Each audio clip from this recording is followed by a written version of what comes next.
Maharashtra ATS और NIA ने PFI के खिलाफ जो छापामार कार्रवाई की थी, उसमें पीएफआई के कई बड़े लीडरान को बाज़ाब्ता तौर पर एटीएस ने गिरफ्तार कर लिया है और इनकी रिमांड तक हासिल कर ली गई है।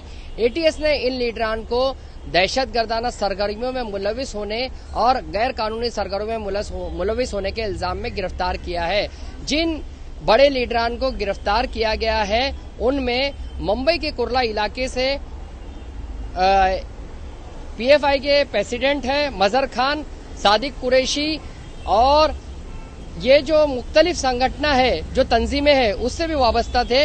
कांदेवली से इकबाल खान, मालेगांव के प्रेसिडेंट सैफुर रहमान और कोल्हापुर से मौला मुल्ला, अब्दुल कयूम और मोमिन हुसैन को बाज़ाब्ता तौर पर गिरफ्तार कर लिया गया है। ये तमाम जो है पीएफआई से वाबस्ता थे और पीएफआई की कई तंजीमें ऐसी थी जो पीएफआई के लिए काम करती थी और पीएफआई के लिए एक्टिव थी। पीएफआई के पॉलिटिकल विंग जो थी, social democratic party of India यानी एसडीपीआई जो है पीएफआई से वाबस्ता थी। इसके साथ ही कैंपस फ्रंट ऑफ इंडिया जो कि पीएफआई से वाबस्ता थी। इसके साथ ही राष्ट्रीय महिला मोर्चा, इसके साथ ही इमाम काउंसिल और रहब फाउंडेशन जैसी तंजीमें जो है पीएफआई से वाबस्ता थी। और इसकी जो सियासी जो जमात है वो एसडीपीआई जो पीएफआई के लिए ही काम करती है। ऐसे में जो है एसडीपीआई पर भी शिकंजा कस सकता है, क्योंकि एसडीपीआई जो है वो पीएफआई की पॉलिटिकल विंग है। इसी तरह से पीएफआई ने जिस तरह से ट्रेनिंग दी है मुस्लिम नौजवानों को, और जो है बताया यह जाता है कि आरएसएस के तर्ज पर ही पीएफआई मुस्लिम नौजवानों को तैयार करती थी। उनकी जो है सेहत से लेकर वर्जिश और दूसरे काम भी करवाए जाते थे। बताया यह जाता है कि पीएफआई जो है मुस्लिम नौजवानों को जो है वर्गलाया करती थी और उसको जो है दूसरे रास्ते पर ले जाने की कोशिश कर रही थी।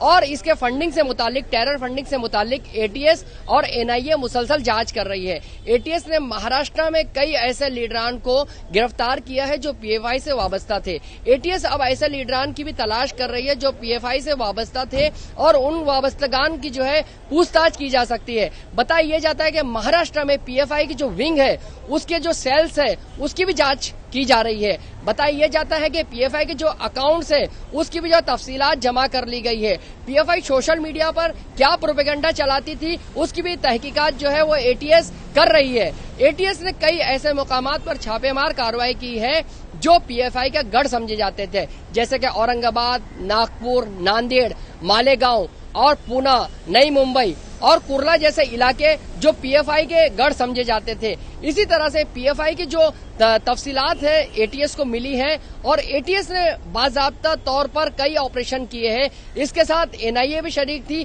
एनआईए ने मुल्क भर में छापेमार कार्रवाई की है, लेकिन महाराष्ट्र में जो है एटीएस ने पीएफआई के खिलाफ का ऑपरेशन शुरू किया था और एटीएस की जो कार्रवाई है वो पीएफआई के खिलाफ जारी है। इसके सिलसिले में जो है एटीएस ने मुख्तलिफ मुकामात से ऐसे अफराद को भी जेर हिरासत लिया है जो पीएफआई से ताल्लुक रखते थे। पीएफआई को कौन लोग फंड दिया करते थे, पीएफआई का क्या ताल्लुक है और पीएफआई को टेरर फंडिंग कहां से आती थी, इसकी जांच जो है एटीएस कर रही है। एटीएस ने पीएफआई के बैंक अकाउंट से लेकर सोशल मीडिया अकाउंट्स को भी खंगालना शुरू कर दिया है।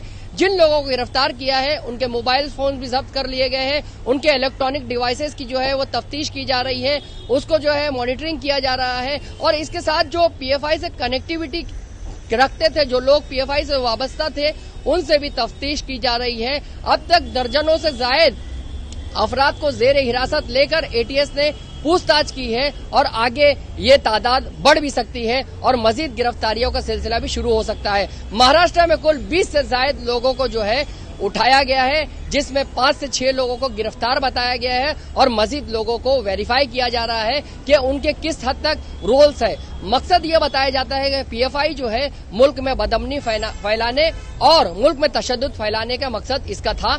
इसीलिए जो है ये गिरफ्तारियां अमल में लाई गई है और जो लोगों को गिरफ्तार किया गया है उन लोगों को यूएपीए एक्ट और दीगर एक्ट के तहत गिरफ्तार किया गया है और मजीद तफ्तीश जारी है। जहां के इंसाफ की खास रिपोर्ट।